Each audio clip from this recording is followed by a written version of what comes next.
Tonight on Detective Radio, we present Maigret in Society, a gripping psychological mystery from the pen of Georges Simenon, the literary genius behind the iconic Inspector Jules Maigret. Known for crafting complex characters over clever plots, Simenon once claimed he could create a fully fleshed-out human being in just a few paragraphs.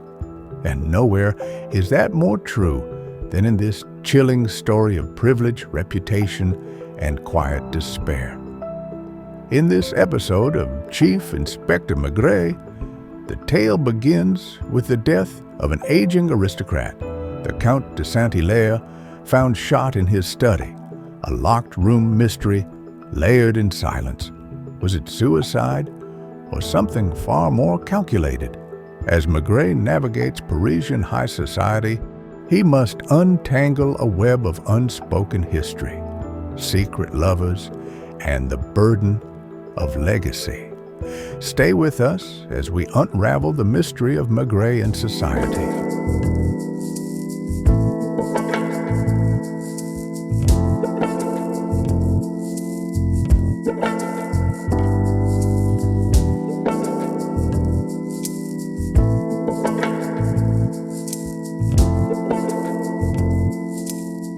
Do you sleep in the apartment, Mademoiselle Lerieux?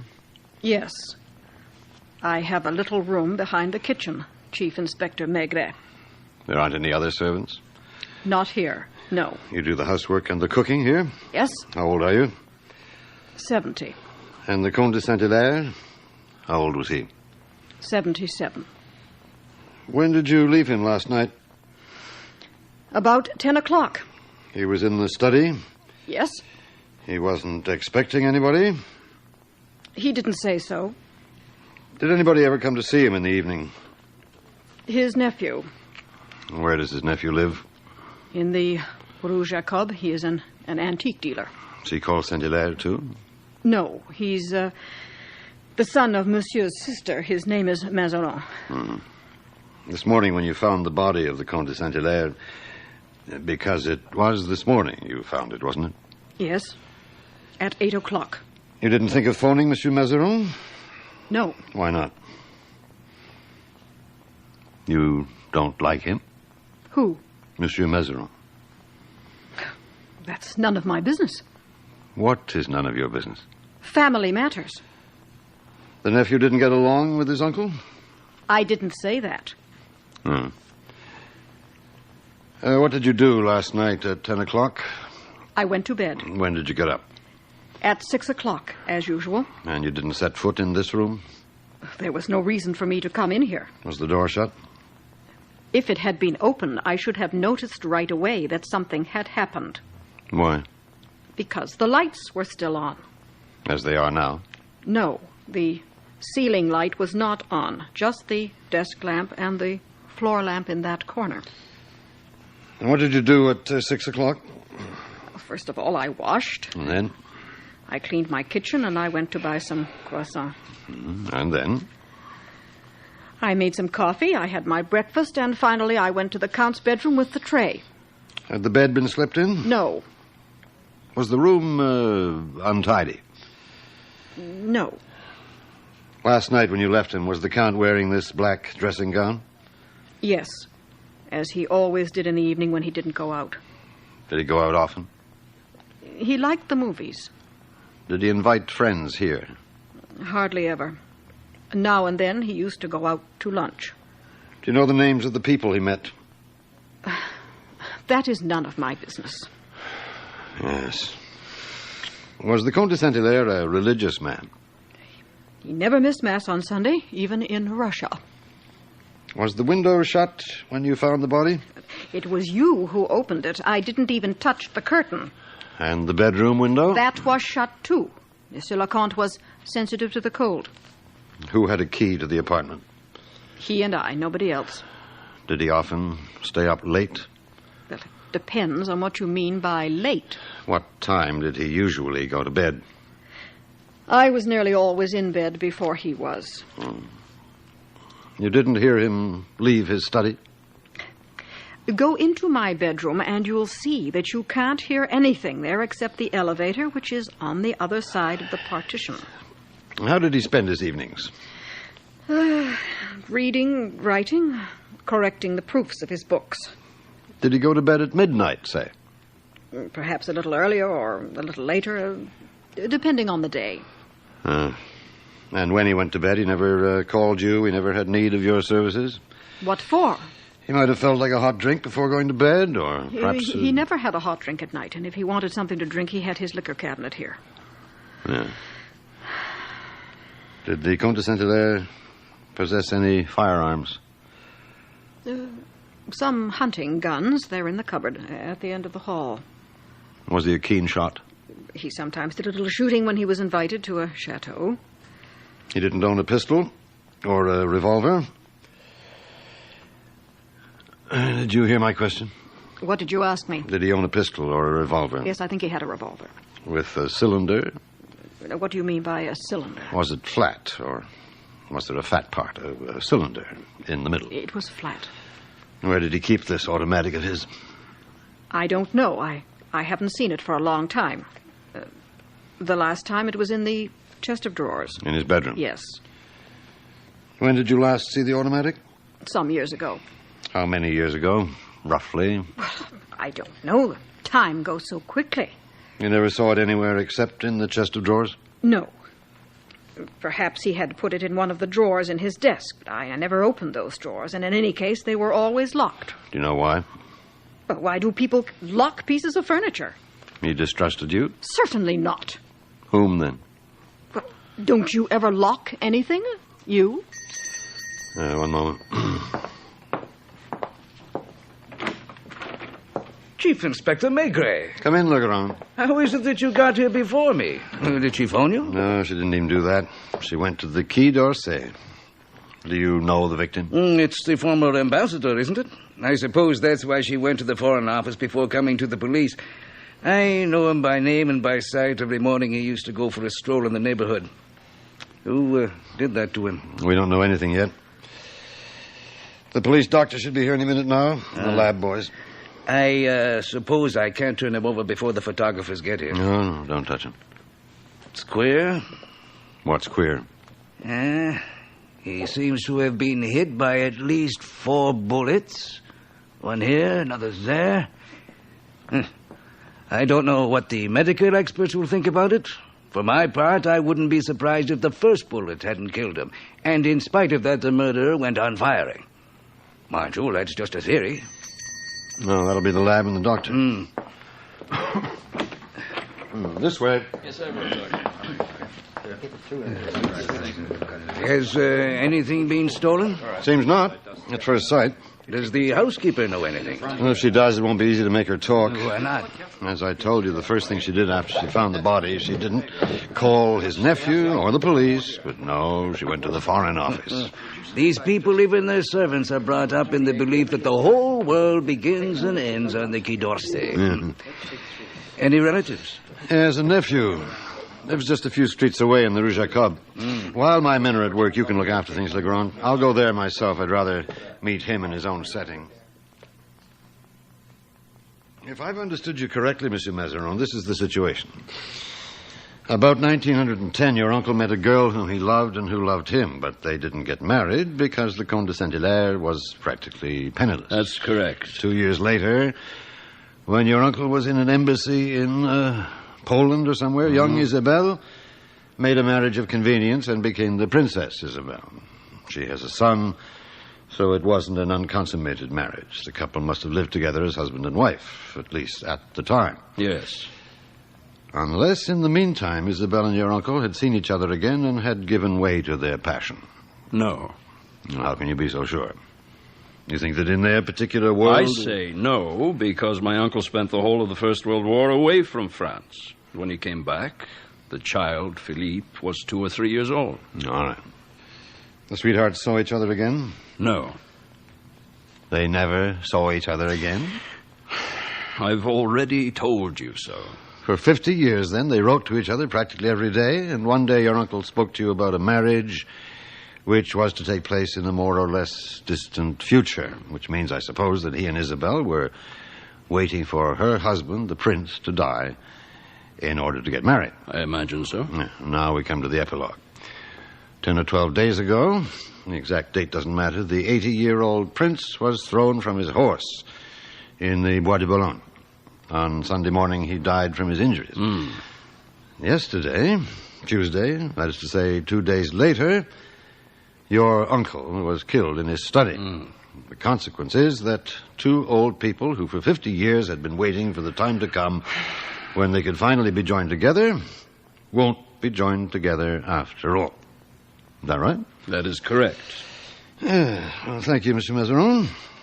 Now, will you please give me your wife's address? 23 Rue de la Pompe at Passy. And do you know the name of your uncle's lawyer? Maître Aubonnet of the Rue de Villeres-Sassal. Thank you. You're free to go now. I suppose I can always find you here at your store? I shan't be here very much this afternoon. I shall have to make arrangements for the funeral and the announcements of my uncle's death. And first of all, I intend to get in touch with Maître Aubonnet. So shall I. Chief Inspector Maigret, I've come to see you, Maître Aubonnet, about one of your clients, the Comte de Saint-Hilaire. Yes. Just imagine. Saint-Hilaire and I first met at Stanislas. That's how many years ago? Wait a moment. I'm 77, so it's 60 years now since we're in the sixth form together. Even in his school days, Saint-Hilaire was a bon vivant. But a bon vivant of a rather rare type. A person of tremendous distinction. I suppose he has left a will with you. And his nephew, young Mazarin, asked me the same question just now. I was able to set his mind at rest. Does the nephew inherit everything? Not the whole estate, no. I know the will by heart since it was I who drew it up. A long time ago? The last will dates back 10 years or so. Were the previous wills different? Only in minor particulars. I wasn't able to show the nephew the document, seeing that all the interested parties have to be present. And who are they? Broadly speaking, Alain Mazarin inherits the block of apartments in the Rue Saint-Dominique and the bulk of fortune, which in any case isn't very great. Jacquette Larieux, the housekeeper, receives a pension which will enable her to end her days in comfort. As for the furniture, knick-knacks, pictures, and personal belongings, Saint-Hilaire bequeaths them to an old friend. Princess Isabel. Ah, I see you know all about it. Do you know her? Fairly well. I knew her husband better because he was one of my clients. Oh. And he and Saint-Hilaire weren't afraid of running into each other in your office? Well, it never happened. The idea that it might probably never occurred to them. I don't know that they would have found it terribly embarrassing. You see, they were made, if not to be friends, at least to have a high regard for each other. For they were both of them men of honor, and what is more, men of taste. Men of taste, yes. And you could add that in one respect they had identical tastes. For about a year, the prince and he had the same mistress. Lovely girl. With an opulent bosom, who was appearing in some boulevard review. They didn't know. Each had his own day. Those people knew how to live. Yes. Did Saint-Hilaire have many friends? At our age, you see people dying off one after another. I do believe that in the end I was the last person he used to visit. He had kept the full use of his legs, and he still went for a walk every day. He sometimes came up here to see me, sitting where you're sitting now. And what did you talk about? About the old days, of course, and especially the boys we knew at Stanislas. I could still give you most of the names. It's astonishing how many of them have had distinguished careers. One of our schoolmates, who wasn't the most intelligent, was Prime Minister I don't know how many times. Died only last year. Another is a military member of the academy. Had Saint-Hilaire made any enemies? Well, how could he have made any? On the professional level, he never jostled anybody out of position. as is so often the case nowadays, he obtained his posts by patiently waiting his turn. And in his memoirs, he didn't pay off old scores, which explains why so few people have read them. And what about the prince? I've already spoken to you about the prince. He knew the whole story, of course, and he knew that Saint-Hilaire would keep his word. If it hadn't been for society, I'm convinced that Armand would have been received at the prince's home, and that he might even have had his place at table there. The son knows all about it, too? Certainly. What is he like? I don't think he has anything like his father's intelligence. He seems far less communicative, which is probably due to the difficulty, in our day and age, of bearing a name as heavy as his. Social life doesn't interest him. He is very rarely to be seen in Paris. Have you seen him recently? I shall be seeing him tomorrow, as well as his mother, at the reading of the will. I shall probably have to deal with both estates on the same day. The princess hasn't phoned you this afternoon? Not yet. If she reads the papers, or if somebody tells her the news, she will doubtless get in touch with me. I still can't understand why anybody should murder my old friend. If it had happened anywhere except in his own home, I should have sworn that the murderer had killed the wrong person, by mistake. I suppose Jacquette Larieux was his mistress. That isn't the right word. Mind you, Saint-Hilaire never talked to me about her, but I knew him.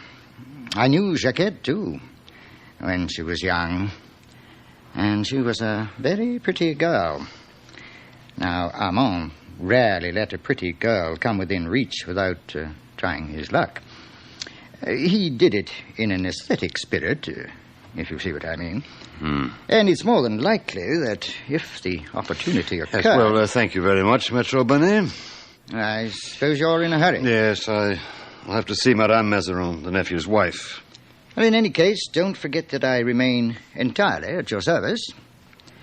You look a decent fellow, too. And I hope you find the scoundrel who's responsible. Excuse the mess. I was busy making a dress for my daughter. I suppose you've come to see me about the murder, though I don't know what you hope to find out from me. Your children aren't here? My elder daughter is in England to learn the language. She's living with a family au pair. And my younger daughter is working. I suppose you've seen my husband? Yes. How is he taking it? Is it a long time since you last saw him? Nearly 3 years. And the Comte de Saint-Hilaire? The last time he came up here was just before Christmas. He brought some presents for my daughters. He never failed to remember. Is it true what the papers say? He was murdered? Tell me about your husband. What do you want me to say? You married him for love, didn't you? Unless I'm mistaken, he's much older than you. Only 10 years. He's always looked older than he is. You loved him? I don't know. I was living alone with my father, who was sour and embittered. I worked in a store on the Grand Boulevard. I met Alain. Aren't you thirsty? Oh, no, thank you. I just had a glass of beer. Go on. Perhaps it was the air of mystery about him that attracted me. He wasn't like other men. He talked very little, and what he said was always interesting. We got married and had a daughter right away. And you lived in the Rue Jacob? Yes. I liked that street, too, and our little second-floor apartment. At that time, the Comte de Saint-Hilaire was still an ambassador in Washington, unless I'm mistaken. During one of his leaves, he came to see us, and later he invited us to the Rue Saint-Dominique. I was very impressed by him. How did he get on with your husband? I can't really say. He was a man who was pleasant with everybody. He seemed surprised that I should be his nephew's wife. Oh? Why? It was only much later that I thought I understood, and I'm still not sure. He must have known Alain better than I thought, certainly better than I did at the time. But I don't want to give you the impression that I'm talking like this out of spite, because my husband and I are separated. Besides, I'm the one who left. And he didn't try to stop you? I trust you don't suspect Alain. To be perfectly frank, I don't suspect anybody yet, but I'm not ruling out any hypothesis. You'd be on the wrong track if you did, I'm sure of that. In my opinion, Alain is a poor devil who has never been able to adjust himself to life and never will be able to. It's surprising, isn't it, that after leaving my father because he was embittered, I should marry a man even more embittered.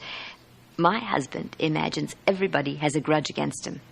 It's difficult to explain. You mustn't laugh at what I'm going to say. When I was living with him, I had the impression that I could hear him thinking from morning till night. And it was a sound as nerve-wracking as the ticking of an alarm clock. He used to come and go in silence, looking at me all of a sudden as if his eyes were turned towards the inside where I couldn't tell what was happening. It was impossible to make contact with him. For years we slept in the same bed, and sometimes when I woke up, I found myself looking at him as if he were a stranger. He was cruel. I'm probably exaggerating. He thought that he was fair, and he wanted to be fair at all costs. It was a mania with him. He was scrupulously fair, and that's what made me talk about cruelty. I noticed it most of all when we had the children. If they did something naughty, I tried to defend them. There's no reason why they should get into the habit of cheating. That was one of his favorite words. Cheating. Dirty tricks. Now, go on. After a few years, I thought I could understand what the Americans mean by mental cruelty and why it's become grounds for divorce over there. With Alain, we felt suffocated, my daughters and I, and we didn't even have the consolation of seeing him go off to the office every morning. He was downstairs under our feet from morning till night, coming upstairs 10 times a day to watch what we were doing with cold eyes. I had to account to him for every franc I spent. When I went out, he insisted on knowing which way I was going to go, and when I got back, he questioned me about the people I'd spoken to, what I had said to them, what they had replied. Were you unfaithful to him? Why'd you ask me that? Somebody told you something about me? No. As long as I was living with him, I didn't do anything he could hold against me. What made you decide to leave him? I was at the end of my rope. I was suffocating, as I told you. And I wanted my daughters to grow up in an atmosphere where they could breathe freely. Yeah. Does your husband earn a good living? He has his ups and downs. When I left him, it was agreed he would pay me a modest allowance for the children. He kept his word for a few months. Then there were some delays, and finally he stopped paying completely on the pretext that they were big enough to earn their living. But that doesn't make him a murderer, does it? Did you know about his uncle's liaison? Are you talking about Isabel? Had you heard that Prince Hubert died on Sunday morning and that he was buried today? I saw it in the paper. Do you think that if Saint-Hilaire hadn't been killed, he would have married the princess? Probably. All his life he'd hoped they would be united one day.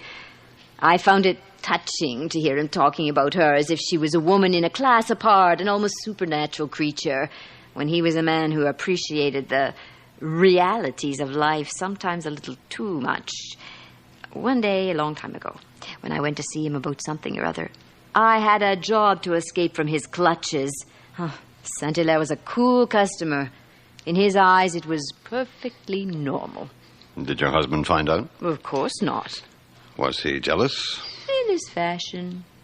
We didn't often have intercourse, and it was always cold, almost mechanical.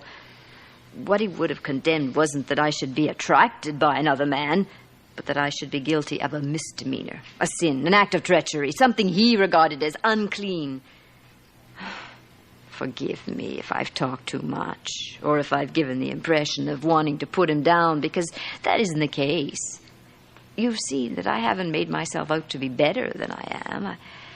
I shan't go on feeling a real woman much longer, and I'm making the most of it while I can. You are sure you won't have something to drink? No, thank you. It's time I was going.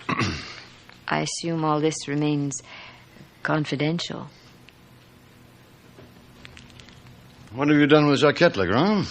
Have you let her go out? No, she tried to after the phone call saying that there was nothing left to eat in the house. Oh, where is she? In a room, resting. What phone call are you talking about? Well, half an hour after you'd gone, the phone rang, and I answered it. It was the Princess Isabel. She wanted to speak with Mademoiselle Larieux, so I let her. And what does Jacquette have to say? I made a note, Chief Inspector. Let me see.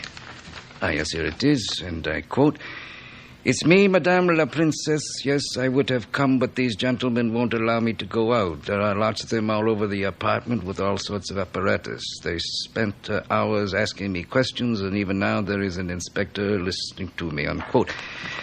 She looked as if she was defying me. After that, she listened most of the time, so there was just yes, no, and I understand. Anybody else? Oh, the press, of course. And apparently Mazarin complained to the director that you were reading his uncle's private mail. What did the director tell him? To see you. You didn't manage to get anything out of Jacquette? I started asking her the most innocent questions imaginable in the hope of winning her confidence. All that happened was that she said in a sarcastic voice, "Young man, you can't teach your grandmother to suck eggs." There. And, did you have any success? No. I sometimes feel as if all these people were making a fool of me. It's like a fin de siècle novel. Two platonic lovers who write each other letters every day for 50 years and hope one day to get married, and everybody is old, except maybe Mazarin's estranged wife. Everybody lives within walking distance of one another. Hey, what are you going to do? Routine procedure. It's always the best. Hello, I should like to speak to the Princess Isabelle. This is Chief Inspector Maigret of the Judicial Police speaking. Yes, I'll hold the line. You better stay here, Legrand. It's okay. Call headquarters and ask... hello? Yes, madame, this is Chief Inspector Maigret. I thought that you might possibly wish me to get in touch with you, if only to give you a few details. Yes. Yes, whenever you wish. I will come to the Rue de Varennes immediately. Call headquarters and ask Lucas to send you somebody, preferably Lapointe. The old girl can go out whenever she likes, and we'll follow her. And tell Lucas to take paraffin tests on Mazarin. Jacquette too? Why not? As I said, let's follow routine procedure. You expected me to look rather different, didn't you? I don't dare to say yes, but I'm taken aback by her appearance. For all that she's dressed in black, she doesn't appear to be greatly distressed. She's smaller than in her photographs. What surprises me most is finding a plump woman with full, smooth cheeks and a dumpy body. It's this boudoir in which we are standing, the room where she spends most of her life. There are old tapestries on the walls. The floor shines brightly. Every piece of furniture is in its place. It reminds me of the convent where I sometimes visited an aunt who was a nun. Please take a chair. Thank you. My first impulse was to go over there, but then I realized that he wouldn't be there anymore. The body has been taken to the morgue, I suppose. Mm-hmm. I badly want to see him one last time. I shall come back to that later. What I want to know, first of all, is whether he died in pain. Well, you can set your mind at rest, madame. The Comte de Saint-Hilaire was killed instantly. He was in his study? Yes. Sitting? Yes. Seems that he was correcting proofs. Have you ever been to the Rue Saint-Dominique? Only once. A long time ago, with Jacquette's connivance.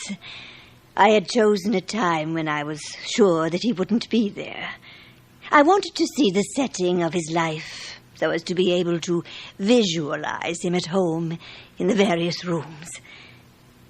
You mean you haven't read the letters? I've looked through them. Not all of them, though. Are they still in the Empire bookcase with the gilt lattice work? Yes. I thought that you would have read them. I don't hold it against you. I realize that it was your duty. How did you hear about his death? My daughter-in-law. My son Philippe came from Normandy with his wife and children to attend the funeral. A little while ago, when we got back from the cemetery, my daughter-in-law happened to glance at one of the newspapers that the servants usually put out on a table in the hall. Your daughter-in-law knows all about it? All about what? About your relationship with the Comte de Saint-Hilaire. But of course, how could she have failed to know about it? Did your son know him? My son, too, knew all about it. And when he was a boy, I sometimes pointed out Armand to him from a distance. He never went to see him? Whatever for?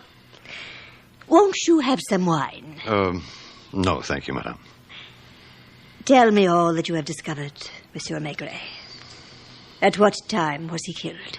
As far as we can tell, between 11 o'clock and midnight. Yet he wasn't ready to go to bed. How do you know? Because before going to his room, he always wrote me a few words which finished his daily letter. He began it every morning with a ritual phrase. Good morning, Easy. Just as he would have greeted me if fate had allowed us to live together. He would add a few lines, and then during the day he would come back to the letter to tell me what he had been doing. At night, his last words were invariably, "Good night, pretty Easy." I must apologize for telling you something that probably makes you laugh. For him, I had remained the Isabel of 20. He had seen you since? Yes, but from a distance. Tell me everything without trying to spare my feelings. When a woman gets to my age, you know, it means that she is no weakling. Who was the murderer? How did he get in? Well, somebody got in all right, seeing that no weapon has been found in the room or in the apartment. Jacquette maintains that she locked the door about 9 o'clock, so we're forced to conclude that the Comte de Saint-Hilaire let his visitor in himself. Do you know if he often received people in the evening? Never. Since his retirement, he had become very much a man of habit and had adopted a daily routine that was practically invariable. What do you think of Jacquette? She was absolutely devoted to us, to Armand and me. When he broke his arm in Switzerland, it was she who wrote to me at his dictation. You don't think she was jealous? Oh, she was jealous, but as a dog is jealous of its master. If in the old days she sometimes happened to be jealous in another way, as a woman, it was of his mistresses, not of me. And do you think she was his mistress once? There can be no doubt of that. He told you so in a letter? He never concealed anything from me. He wrote me not so many years ago, "Jacquette is nervy today. I must remember to pleasure her tonight." Does it surprise you? Yet it's so natural. And you weren't jealous either? Not of that. My only fear was that he might meet a woman capable of taking my place in his mind. You don't know anything about his visitor? Only that he fired a first shot with a heavy caliber weapon, probably a .301 automatic. Where was Armand hit? In the head. The doctor says the death was instantaneous. The body slipped onto the carpet at the foot of the armchair. And the murderer fired 3 more shots. Why, since he was dead? We don't know. Unless it's a case of revenge, of hatred held in check for a long time. What would seem to contradict this theory is that the murderer afterwards had the presence of mind to pick up all the shells. Nor did he leave any fingerprints. There remains one last question which puzzles me, especially after what you just told me about your relations with Jacquette. After she found the body this morning, she didn't seem to have thought of phoning you. And instead she went not to the local police station, but to the Foreign Office. I think I can give you an explanation of that. Just after my husband's death, the telephone kept ringing nearly all the time. People we hardly knew wanted information about the funeral arrangements or wanted to express their sympathy to me. My son decided to have the phone cut off. Oh, so Jacquette may have tried to phone you. Very probably. And if she didn't come herself to give me the news, it must have been because she knew that she would find it difficult to see me on the day of the prince's funeral. Yeah. You don't know any enemies the Comte de Saint-Hilaire had? Not one. In his letters to you, did he sometimes mention his nephew? Have you seen Alain? Yeah, this morning. What did he say? Nothing. He's been to see Maître Aubenet. The will is to be read tomorrow, and the lawyer will be getting in touch with you, as your presence is necessary. I know. You know the terms of the will? Armand insisted on leaving me his furniture, so that if he happened to die before me, I should still have the impression, to some extent, of having been his wife. Are you going to accept this bequest? It was his wish, was it not? Mine, too.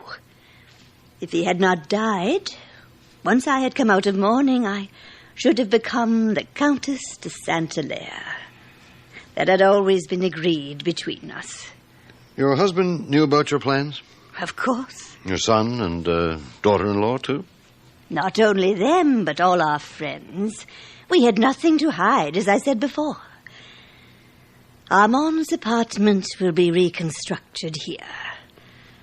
No doubt I haven't a very long time to live, but however little time I have left, I shall live in his setting, you understand, as if I were his widow. Yes. Have you any idea who could have benefited by killing Saint-Hilaire? Benefited? Certainly not.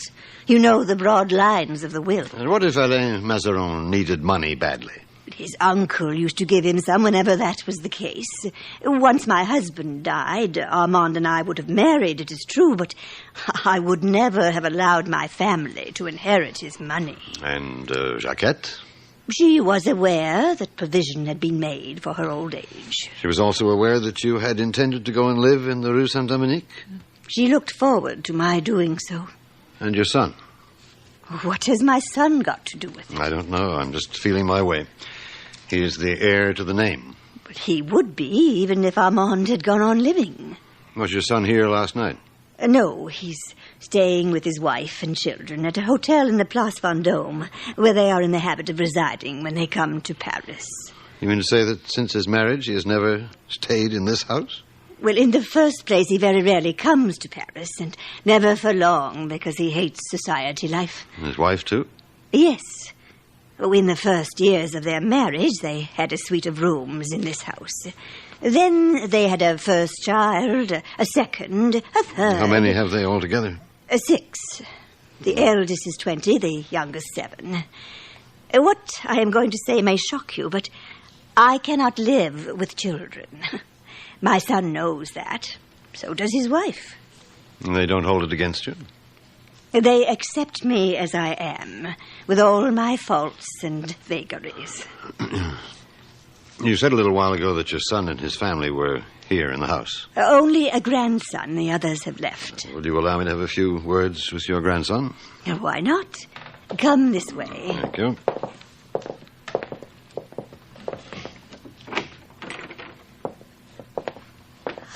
Here he is.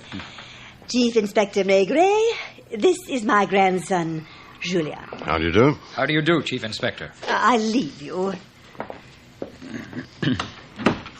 Sit down, please. Oh, I have to go back to a lecture in half an hour, but I'm glad for the opportunity of speaking to you. On Tuesday afternoon, I went to see my uncle. Your uncle? Yes, that's what I called the Comte de Saint-Hilaire. Oh. You used to go and see him? Yes. I didn't talk about it with my parents, but I didn't conceal it from them either. I first heard about him when I was a boy. From whom?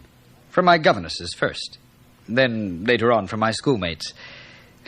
My grandmother's love story is almost legendary. I know. When I was about 10 or 11, I asked her about him, and we got into the habit of talking about Saint-Hilaire. She used to read me letters. He wrote very well, in a lively style, rather like Cardinal de Retz. It may have been on account of him and his stories that I chose the diplomatic career. And when did you get to know him personally? 2 years ago. I had a friend at Stanislas whose grandfather had also been in the Foreign Service. One day at his home, I met the Comte de Saint-Hilaire and asked to be introduced to him. He asked me some questions about my studies and my plans for the future. And you went to see him in the Rue Saint-Dominique? He invited me there, though he added, provided that your parents have no objections. Did you meet him often? No, about once a month. It all depended. One day, without thinking, I said to him, I feel rather as if I were talking to an uncle. And I to a nephew, he replied. Why don't you call me uncle? That's why I used the term just now. And your grandmother knew about your visits to the Rue Saint-Dominique? Yes.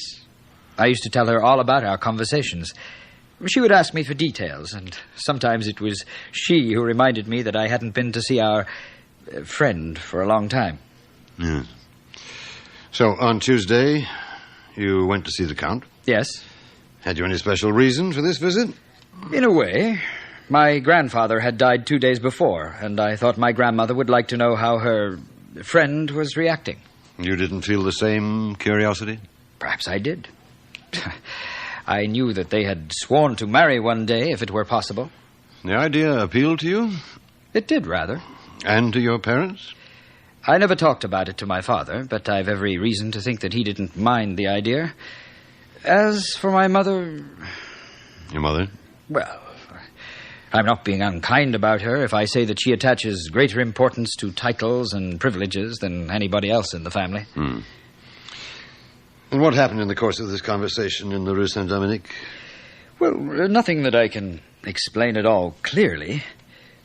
Right from the beginning, the Comte de Saint-Hilaire seemed worried. And it was suddenly borne in on me that he was very old. Before then, he'd never looked his age.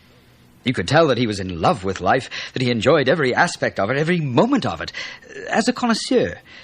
To my mind, he was a man of the 18th century who had strayed into the 20th. You understand what I mean? I do. I didn't expect to find him broken up by the death of my grandfather, but on Tuesday afternoon, Saint-Hilaire was out of spirits and avoided looking at me as if he had something to hide. I said something like this. A year from now, you'll finally be able to marry my grandmother. He turned his head away. So I pressed the point. How do you feel about it? I wish I could remember his exact words. It's strange that I can't remember them, seeing that I was so struck by their meaning and all that they implied. What he said in substance was, I won't be allowed to. And when I looked at his face, I thought I could see fear in it. At the time, I didn't attach much importance to it, imagining that it was the natural reaction of an old man on hearing about the death of another old man and telling himself that it would be his turn soon. When I heard that he had been murdered, that scene came back to me. And did you mention it to anybody? No. Not even to your grandmother? I didn't want to upset her. If I understand you correctly, you think he foresaw what has happened to him? He foresaw something unpleasant. Yes. I decided to tell you about it because it's been worrying me. He didn't talk to you about his enemies? I'm convinced he never had any. Oh, a few envious colleagues, perhaps, at the beginning of his career, which was swift and brilliant. They, too, are dead and buried. Thank you. You did right to tell me. You don't know anything? Nothing certain, no. Chief Inspector Maigret is wanted on the telephone. Oh, it's right there in the hall. Oh, thank you. Maigret, who's speaking? Legrand, Meurs tried to get you at your office. Then he called here at the Rue Saint-Dominique. Yes, sir. It's so extraordinary. He just finished the tests. Well? It's positive. You sure? Who? Absolutely certain. There's no doubt that Jacquette Larieux fired a gun within the last 48 hours. She let Meurs carry out the test? She was no trouble at all. How does she explain it? She doesn't. Take her to my office at the Quai. I'll come right away. She insists on seeing her confessor. In that case, have him come to the Quai des Orfèvres as well. I distrust evidence. Suspect hasty judgments. I patiently try to understand, never forgetting that the most obvious motives are not always the most important. Since I began this investigation, I have felt out of my depth, because I found myself unexpectedly faced with people whose very existence I had never suspected. All their attitudes, their remarks, their reactions are unfamiliar. I wanted to like them, even Jacquette, in spite of her contrariness. Saint-Hilaire has been killed for all that by one of these people. That's practically certain. By Jacquette, if scientific tests still mean anything. And this all-too-innocent love story annoys me. I've stopped believing in it. I have to look for a different explanation, more consistent with my experience. Don't two women who have loved the same man for so many years inevitably end up by hating each other? Wouldn't a family allied to most of the royal families of Europe react strongly to the threat of a marriage as ridiculous as that envisaged by the two old people? None of them makes any accusations. None of them has any enemies. All of them live in apparent harmony, except Mazarin and his wife. Is her confessor still there in my office? They are old, and he's the oldest of the lot. 90 years, I guess. Shall I come with you? It'd be a good idea if you did. The Abbé Barreau was indeed a very old man. A skeletal figure with long, untidy hair. His cassock is shiny with wear and is badly darned here and there. I must apologize, Chief Inspector, for keeping you waiting such a long time. You see, the question Mademoiselle Larieux asked me was rather delicate, and I had to consider it carefully before giving her a reply. I must admit that I nearly asked you for permission to telephone the Archbishop to ask his opinion. Sit down, please, Monsieur l'Abbé. I imagine your penitent still has need of your services. Mademoiselle Larieux, as you are aware, is extremely devout, and it is her piety which has led her to adopt an attitude which I have felt it my duty to persuade her to abandon. What was worrying her was the thought that the Comte de Saint-Hilaire might not be given Christian burial, and that is why she had decided to wait until the funeral had taken place before saying anything. The Comte de Saint-Hilaire committed suicide. I am afraid that is the truth of the matter.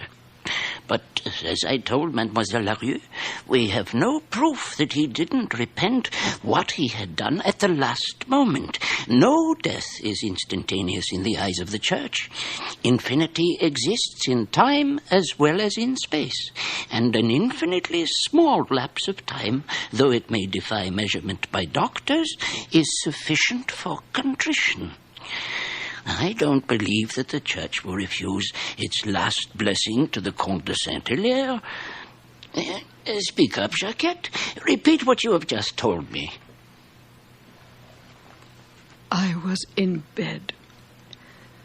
I was asleep. I heard an explosion and I rushed into the study. You found your master sprawled on the carpet with half his face shot away? Yes. Where was the automatic? On the desk. What did you do? I went to get a mirror from my room to make sure that he had stopped breathing. You made certain that he was dead. After that? My first impulse was to telephone the princess. Yes, why didn't you? First of all, because it was nearly midnight. You weren't afraid that she would disapprove of your plan? I didn't think of it right away. I told myself that the police were going to come, and suddenly I realized that because it was suicide, the Count wouldn't be given Christian burial. How long was it from the moment when you knew your employer was dead to the moment when you in your turn fired the gun? I don't know. 10 minutes, perhaps. I knelt down beside him and I said a prayer. Then, standing up, I took the gun and I fired without looking and asking the dead man to forgive me. You fired 3 bullets? I don't know. I pulled the trigger until it didn't work anymore. Then I noticed some bright dots on the rug. I don't know anything about guns, but I realized they were shells and I picked them up. I didn't sleep a wink all night. Early next morning I went and threw the gun and the shells into the Seine from the Pont de la Concorde. I had to wait quite a while because there was a policeman on duty in front of the Chamber of Deputies who seemed to be looking at me. Do you know why your employer committed suicide? For some time he'd been worried and upset. Why? A few months ago, the doctor advised him to give up drinking wine and spirits. He was a great wine lover. He gave it up for a few days, and then he started drinking it again, and that gave him a stomachache, and he had to get up in the night to take a bicarbonate of soda. In the end, I was buying him a package every week. What was the name of his doctor? Dr. Urgo on the Boulevard Saint-Germain. Get me Dr. Urgo, Boulevard Saint-Germain. Ring me when he's on the line. He's been his doctor for a long time? Yes, you might say almost that he had always been his doctor. How old is Dr. Urgo? I don't know exactly. About my age. He's still practicing? Oh, yes. He goes on seeing his old patients. His son has offices just across the landing from him. Right to the very end, they remained not only in the same district, but among people who might be said to belong to the same species. Maigret. Oh, Dr. Urgo. This is Chief Inspector Maigret. As you may have guessed, I should like to ask you a few questions about one of your patients. Yes, it's him I'm talking about.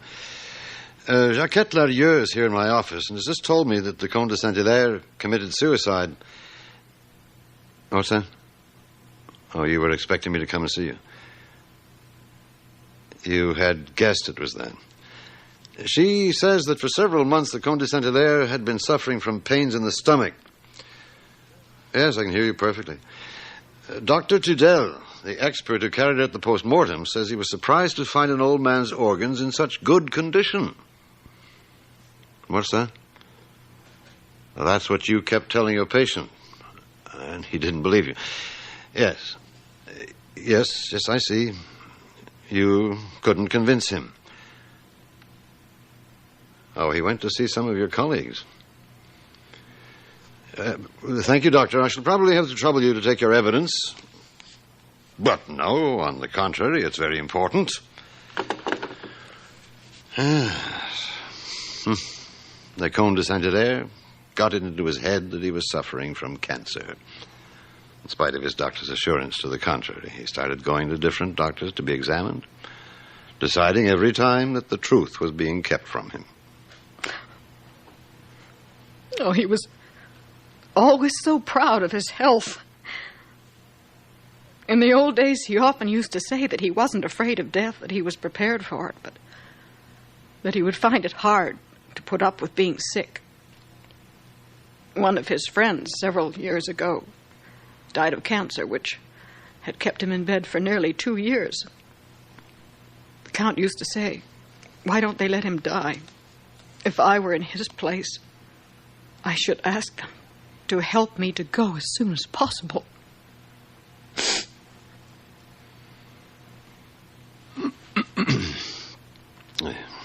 You're free to go. A car will take you home. In the next few days, there'll be some formalities to be completed, some documents to be signed.